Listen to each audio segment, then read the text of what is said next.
The Supergirl reviews are in. Some critics love it, some critics not so much. But did it ever really have a chance? We're going to discuss all that and more on an all-new episode of Unbinged, starting now. Welcome to Unbinged, podcast for the shows, movies, and news you love to binge. I'm Alfredo Brown. I got Jagger and Matt Kopfhamer with me today. And guys, we are going to discuss these early critical reviews of Supergirl because it's been a mixed bag. There are some critics that are saying, hey, this is a good film. Early on, we heard as much as to say it's an excellent film. And then we've kind of seen some more tempered, let's call it that, tempered reviews, and then some that just are absolutely shredding it apart. Guys, I think the most damning of the reviews came from Variety, which... Oh my God, dude. Owen, I got to zoom in here because I can't see the last name, but the critic is Owen Gleiberman, who wrote Supergirl review. I'm sorry. Jag, reel it in. Okay. Supergirl review. Millie Alcock takes charge in a dystopian superhero movie so flat it's super horrendous. It's got a terrible script and a, quote, punk rock attitude of corporate pretension. Owen also said that he absolutely hated the fact that Superman tries to call himself punk rock. Totally not understanding the reason why Superman is like the joke. It's literally the Superman meme of the joke going over his head. Dude does not get it. And then we get Ryan Arey, who is the face and voice of Screen Crush. I know so many of you who are listening to this have seen those videos. He said, I disagree with Variety's Supergirl review so much, I actually find parts of it offensive. It's the first time I've never been able to finish reading a movie review because I found it so condescending and misguided. Especially the part where he pointed out that Superman saying he's punk rock is not punk rock. That's literally the point of the scene that they call out in the movie. I think some people just don't like superhero movies and some critics want them to fail. I'm not saying the movie is perfect. I just can't stand this particular review. Also, this same reviewer gave Ant-Man and the Wasp a glowing review, called it fun as well as bedazzling. I'm sorry, Ant-Man and the Wasp Quantumania. Sorry. Oh, fuck. Okay. Sorry, I left off a big part of it. My bad. Quantumania, the Kang one. Okay. Whoops. All right. I was about to say, Ant-Man and Wasp was fun. I was like, that second word, maybe not. But he said Quantum Mania? Yeah, I left out the most important word there. My bad. Yeah. Oh, man.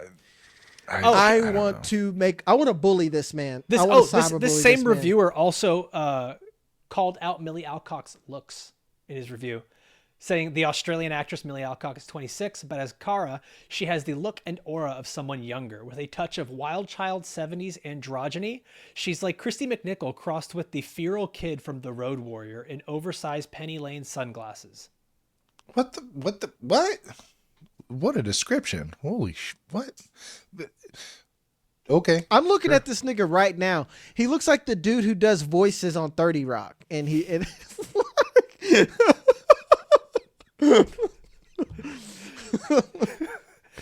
know what? I'm going to grab a picture of Owen Gleiberman. We're going to put him here on the screen so that as you guys are watching, you can leave your comments. What you think he looks like. How about that? Seems fair. No. Seems fair to do. I want to online bully this man so bad. It's like, I bought a green screen. You have wanted to start an online beef with someone. I think we found our guy. This is it, man. This is it. Is he on Threads? I can't do this shit on Twitter. I don't know, but Jag just found the first person that he wants to online shove in a locker. Oh man, I feel the vinegar boiling up inside. You know what? And to be real here for a second as well, I also think there's just a generational thing. Like I'm looking up this guy. He's 67 years old. Oh, someone nearly 70 is not enjoying the same thing. That's a PG-13 superhero movie that's made for millennials and younger kids. Like Owen Gleiberman. No, someone force him to retire. That's what we need. A forced retirement of this man. I don't want to be ageist, but like my dad's not walking into any of these. Well, okay, to an extent, I'm just saying. I think I could say it with some nuance. Like my dad's not walking into any of these superhero movies going, "That was good." My dad would probably really dislike Superman. He liked The Dark Knight and he liked Iron Man, and that's about it. And then just superhero movies ended after that for him. Owen Gleiberman. Sounds like. I wish we were a radio station. We could just make that a sound drop. His name sounds like people used to use it as a verb in school. Don't Got pull a Gleiberman. Gleiberman. He's the Steven Glansberg, just sitting there eating his pudding by himself. Okay. All I'm right, sorry. all right. I'll quit. I think we can stop bullying this man. When we look at Supergirl, Jag, I actually start to question if this movie ever really had a chance, just because of what we're looking at. It's a female-led superhero movie, which traditionally have not done very well. It's the DC universe within Warner Brothers, who Warner Brothers is not on the hot list in Hollywood right now after everything that's gone down with Paramount. Kind of seems like superhero fatigue is still really a thing. Did this movie ever have a chance? I thought it did. So I like did too. in my opinion, it very much at least had hope for a minute, but maybe this is me just not understanding the zeitgeist as much as I thought I did, because we have to use Twitter for our day jobs or whatever. And Twitter, I'm not sure they even know what Millie Alcott even looks like. Like they have no clue because of all like the AI images, and then it's very much Team Snyder, it feels like. And I think that collection of problems, like, oh, I missed the Snyderverse, oh, I can't fap to Millie Alcock, I can't do this, like that, this caused problems. And then if you don't understand the source material, like a lot of, I think critics don't, they are just going to shit on this. Like to me, the critics are what's shocking me more than just the casual fan who wants to hate this movie before they've even seen it. I think it might be even more insidious than that, because we're seeing like this cultural, just across the board pushback against female-led properties.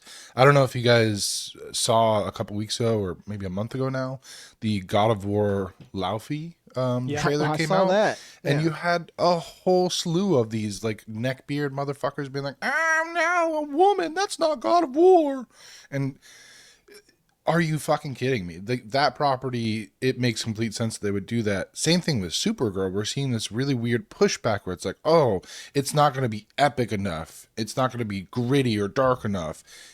And it's a really weird critique for someone who, A, hasn't seen the movie yet, and B, it feels very much like you said, Jack. These are Snyder bros kind of coming out of the woodworks trying to fuck things up in the background because they missed that dark, gritty dawn of justice bullshit that Snyder was trying to bring about.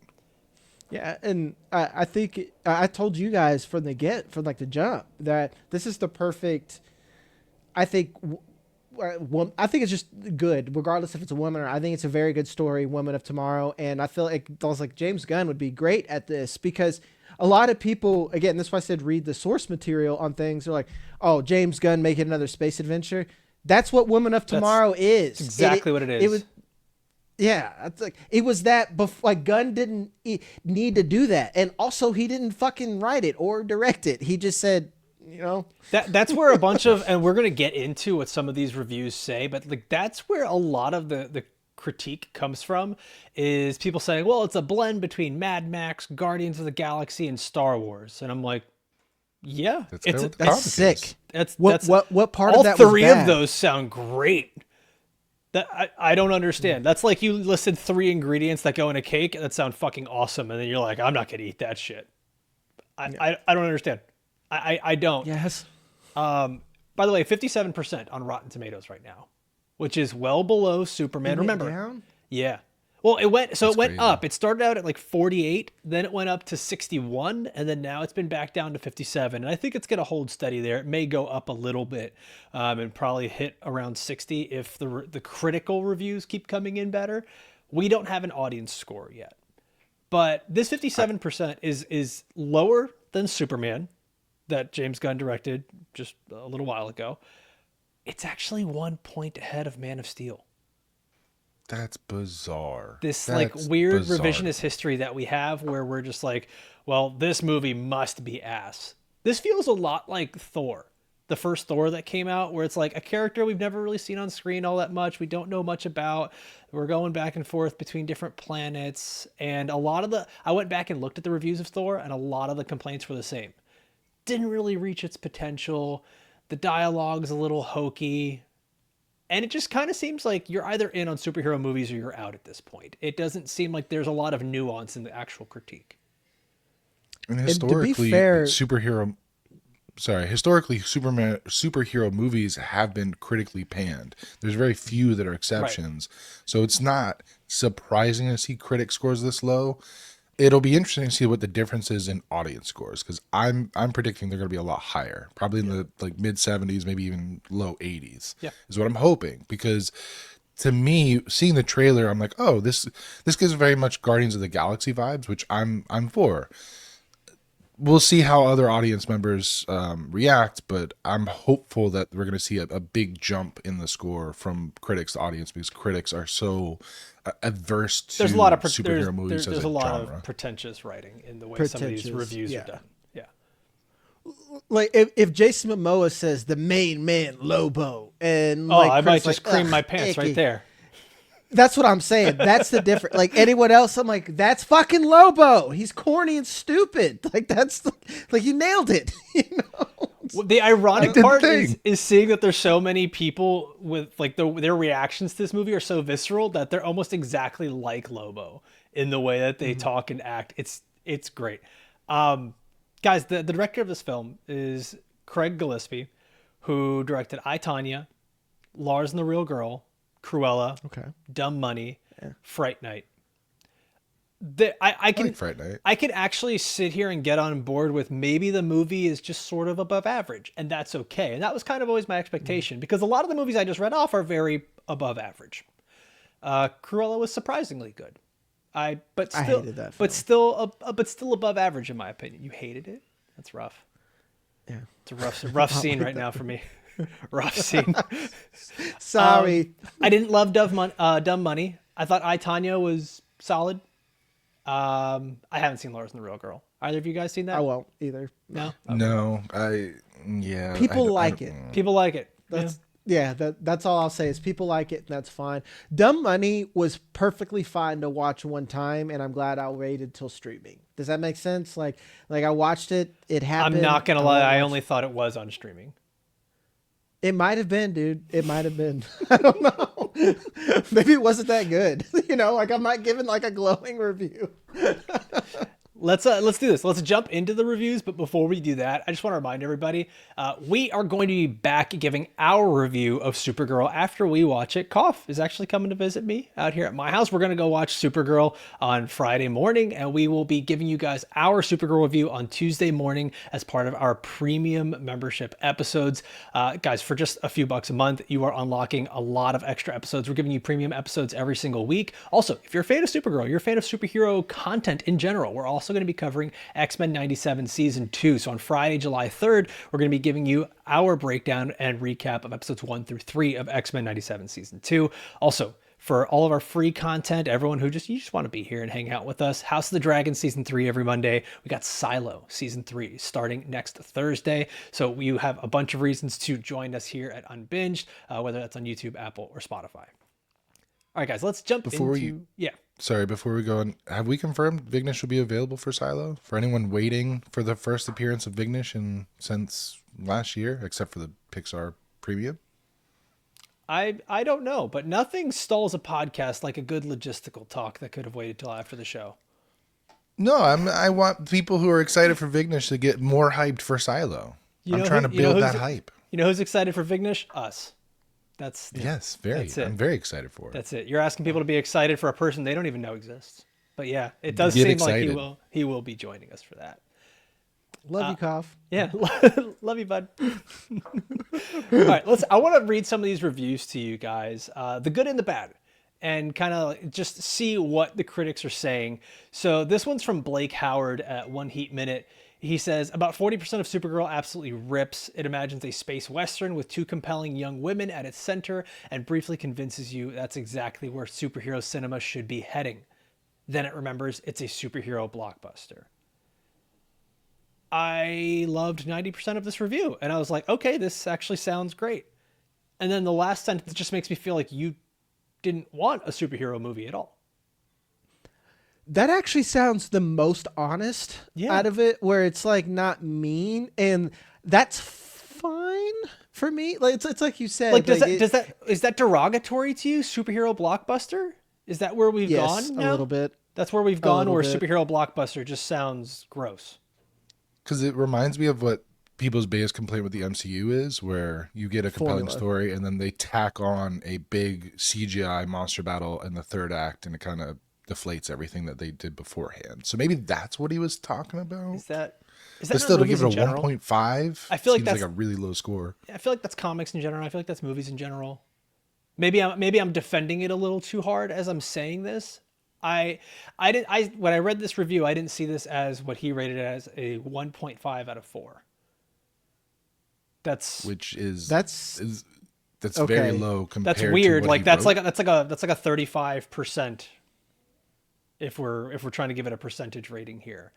Yeah, that like now maybe he is being a bit of a dick, because I was like, at first I'm like, that's fair, man. Yeah. Like there is a formula like Kaufman gave us of superhero movies that I do think sometimes sucks. There's a reason why I love Watchmen more than almost any other comic, because it intentionally tries to, like, it was the first thing that tries to I guess strip away a lot of those tropes.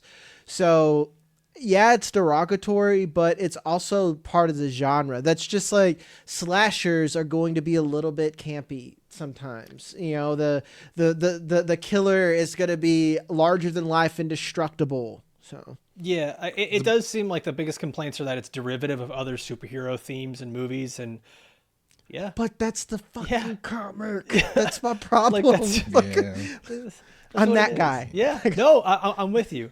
David Pollan says, I did not hate Supergirl. I really enjoyed a bunch of it, but it kept disappointing me. When it needed to go deeper, it went shallower. When I wanted a clever turn, it too often did exactly what seemed too obvious. He gave it a rotten score. I don't have a number there, but he listed it as rotten. We've got some positive ones here, though. Karina Adelgard, 3 out of 5. This movie is objectively speaking so much better than many other superhero movies featuring a male superhero, but you know this will be judged differently. Could it have been better? Yes, absolutely. However, Millie Alcock is amazing in it. That sounds like Guardians. That sounds just like Guardians 1, which is exactly what I'm expecting going in. So yeah, because Guardians 1 was pretty good. Guardians 2 was great. Guardians 3, like each one, I feel like built upon each. Yeah, and Thor was like, I don't know, man. I thought like Thor 1 was like pretty above average. Okay. Yeah, Thor 2 was pretty awful. Then like Thor Ragnarok was great. Trash. And then Thor Love and Thunder was an atrocious film. Well, atrocious. It's a bad movie, dude. It's atrocious. It's a bad fucking. I blame the studio for editing that thing to death. Because you can see where the story wanted to. This isn't about Love and Thunder. Anyway, I blame a lot of studio for that one. This one, I'm getting everything I've seen, everything I've read. It feels very much like we're going to get a Guardian 1 type film. Maybe not with as big of an ensemble cast, but if that's what I come away with at the end of the movie, I'll be satisfied.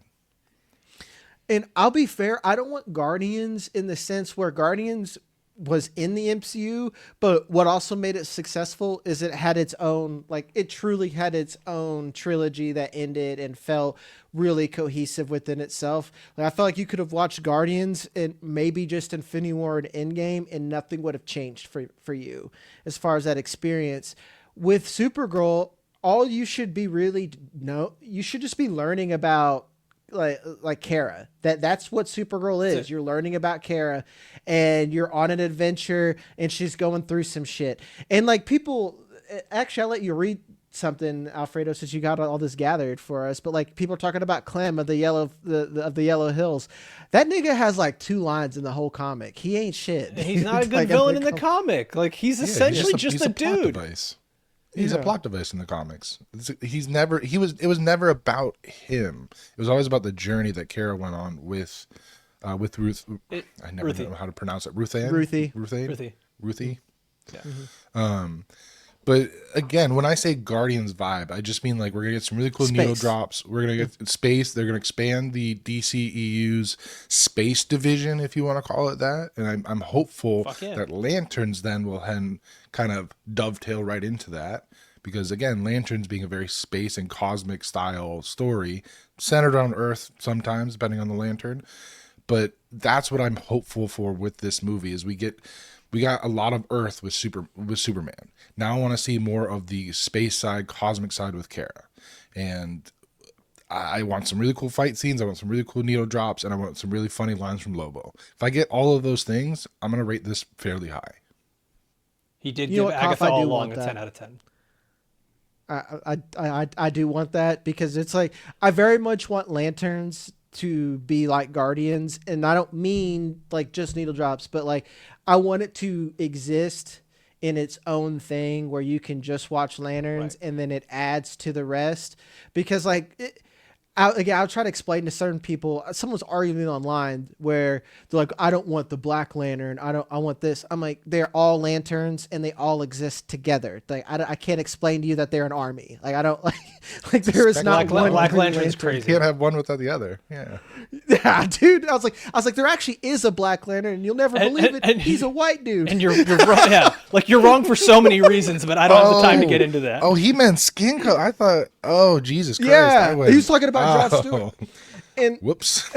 Yeah, like Lantern is one of those things feel where if you put a quarter in that jukebox, I'll like Jack bring will out a not fucking shut whiteboard. the fuck up. He starts going full Pepe Sylvia on you and just starts like connecting things. There is no Carol.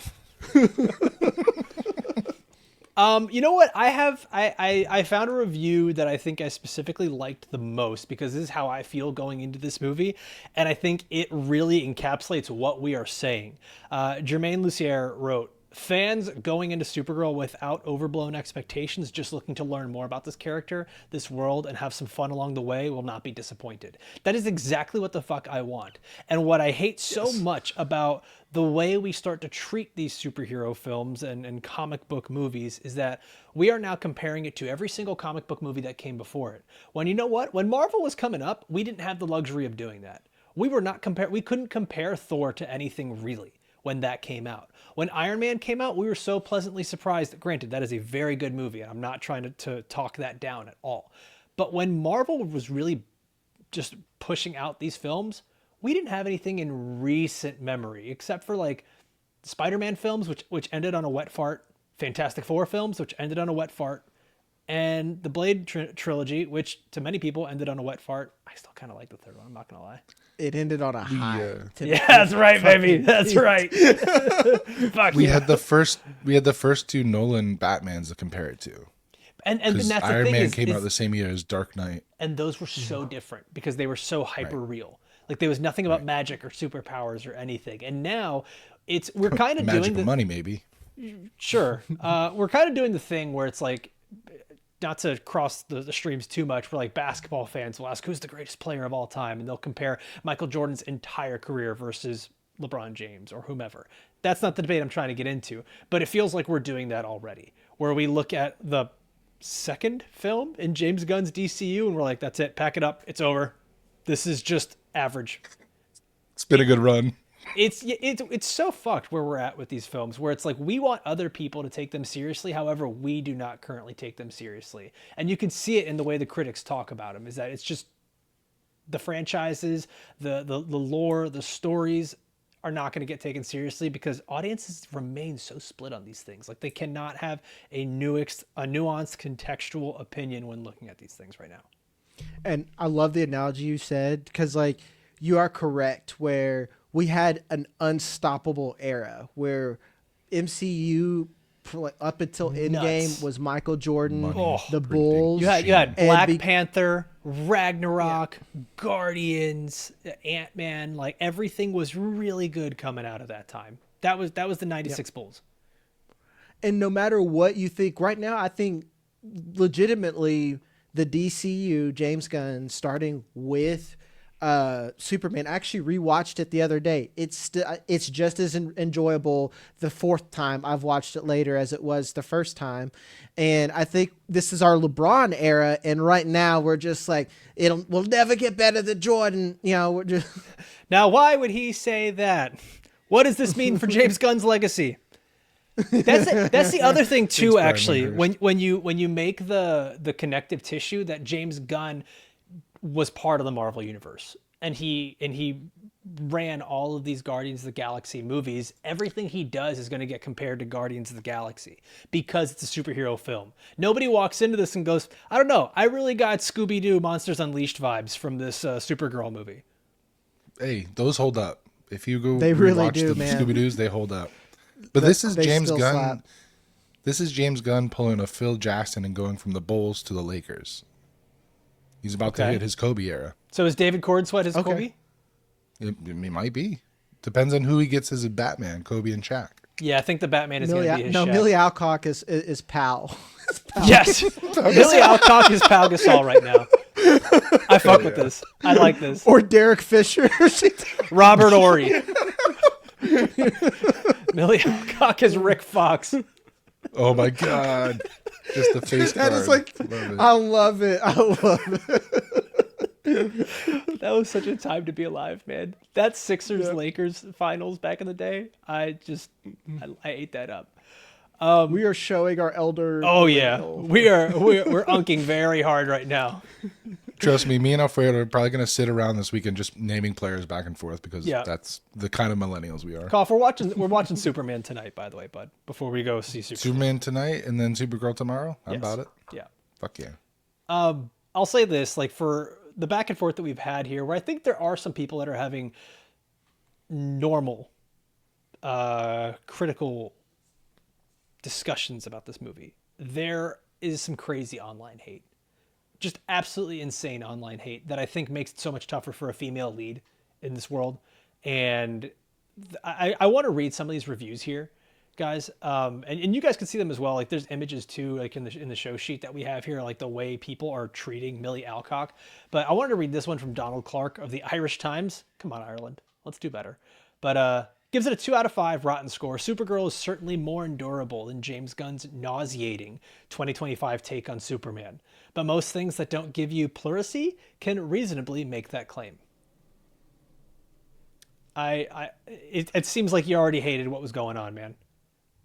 Yeah. To hate Superman just kind of seemed like that was a great movie. And I'm not even He being saw a fan Mr. of Terrific and he was just Arthur Fist. Just No. Oh no. That's not good. That's what that sounds like. to call Superman nauseating though, that's a wild take. Like what about that nuts, film? man. What about that film made you sick? I don't. Okay. Yeah, man. This feels very indicative of that scene with the monkeys at the typewriter just spewing hate for no reason. That's what this feels like.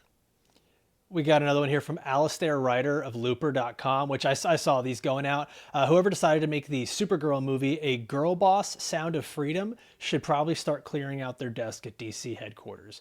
They won't need once the underwhelming box office totals come in. These feel so impossibly personal. What does girl boss mean? Like she's the main fucking character and a Kryptonian. Like what the fuck? But the thing is, like just these are the critics that are driving down the score, which is why, like when we see it and people go, "See, I knew it was ass." It's someone that puts in something like this that just has a blatant disregard for what the film is and just is already going into this with venom. For Is Lex Luthor paying monkeys? Oh, this is what it feels like. It feels like Luthor. This would be hilarious if this was a bit. This would be excellent marketing. If they're like, "Hey, look at that. We just paid this guy to be a cunt." Unfortunately, though, so many people would lose that nuance that it would not be a good idea. Yeah. Do you guys see the image that I have here that I found on Twitter where people are using AI images and AI videos? This was actually a screenshot of a video where Millie Alcock, who is objectively a very pretty girl, who is pretty woman, excuse me, and like she's doing modeling for makeup companies, and she's a Hollywood star, and I don't understand the incel culture here of let's try to make her seem ugly and disgusting because what we wanted is essentially Sydney Sweeney in a bikini, like that's what we wanted.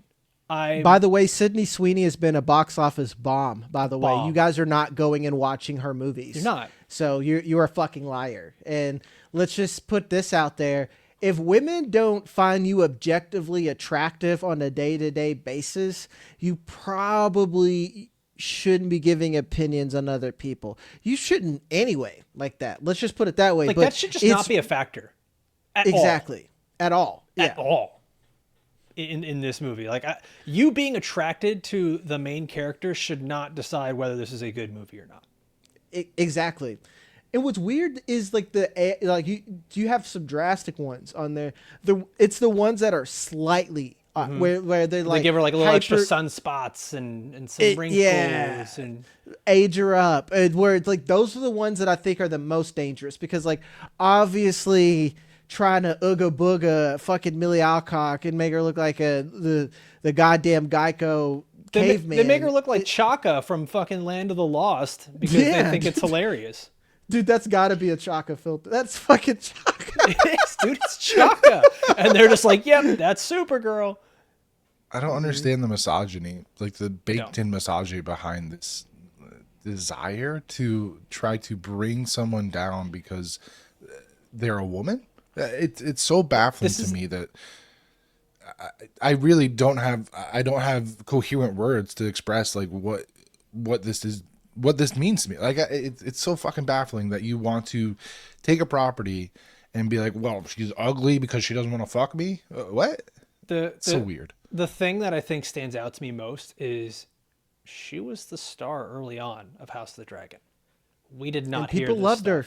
We did not hear any of this, but you get her into a comic book movie where there's a little bit of toxicity with the fans. All of a sudden we are getting some horrible things said online. And I go back to it. This is why a lot of comic book movies and comic book fan bases and hero fan bases will not be taken seriously because you can't take yourself seriously. There needs to be a lot of looking in the mirror on this one because if this movie, if the movie is genuinely not good, which we haven't seen, then it's not good. But to treat the actors this way, to treat the film this way early on before anything happens, I do not understand. I find it abhorrent. By the way, every comment that you guys leave, I'm looking at your fucking profile pictures, players. So just FYI. And if you're a coward that has like some bullshit picture on there, you guys are the loudest. So yeah. It seems like we all have the same expectations that we want out of this movie. Learn more about Kara Zor-El. Get a little bit more into the outside of Earth in the DC universe, and just feel like we got a good introduction here. Especially if Millie Alcock is good in this role. I think that's all we need is to know that we have a good actress attached to a role that's going to be part of this DC universe going forward. Is that pretty much it? Is there anything else that you guys want out of this film? Some fun Lobo lines, one-liners, which I fully expect Jason Momoa to knock out of the park. So I want her to go back and do some of the things that Clark faced, like in the comic book, because that was another big thing. Is like Clem of the Yellow Hills literally is a giant pussy and has 0 lines in the comic. And he's just a villain who's like in a car hitting buttons and stuff is coming out at Supergirl. That's essentially what he is. And all those stuff were callbacks to comics. Like, I'm going to throw her on a planet with a red sun and a fuck ton of dinosaurs. Shit like that. Like, I want to see that. That's someone like, that's just me being nerdy. Even if I don't get that, something different, I'm probably going to enjoy this film. Yeah, guys, I know Gabby's really excited to see Crypto again. Crypto is her kryptonite. We're gonna get puppy Crypto too. Yeah, puppy Very Crypto. excited. We're getting a cameo from David Cornsweet in this, and you know what, Kopf, you saying Lobo, I think that's gonna be kind of fun because Jason Momoa can pop in and out of any galactic DCU movie that we're gonna have. He can pop in and out of Lanterns. He can pop in and out of Supergirl, Superman. Anything that's going to take place in space. That could be really fun. Even with the Thanagarians, we get a little Hawk Girl in outer space. He's literally a DCU like ace in the hole. Like you can just play him when you need a pop. Wild card. Boom. Wild card. There you go. He really is. He's like can fight Superman and just does it. He's kind of like what's his name from Lord of the Rings? He's DC's Tom Bombadil. You know, it's like, hey, can you help us? Nah, I'm good, dude. I'm just out here chilling. Well, if you are watching this, you need to go out and make these opinions for yourself, man. Don't let the critics tell you what is good, what is not. Get out and watch Supergirl. We are not shills. We're not paid to talk about this. We want to go watch it. We want to come up with our own opinion. And then you guys come and join us next week On Tuesday, we'll be here for our premium episode giving you our review of Supergirl. As always, I want to thank everybody for watching or listening all the way through. For all of us here at Unbinged, we'll see you next time. Adios.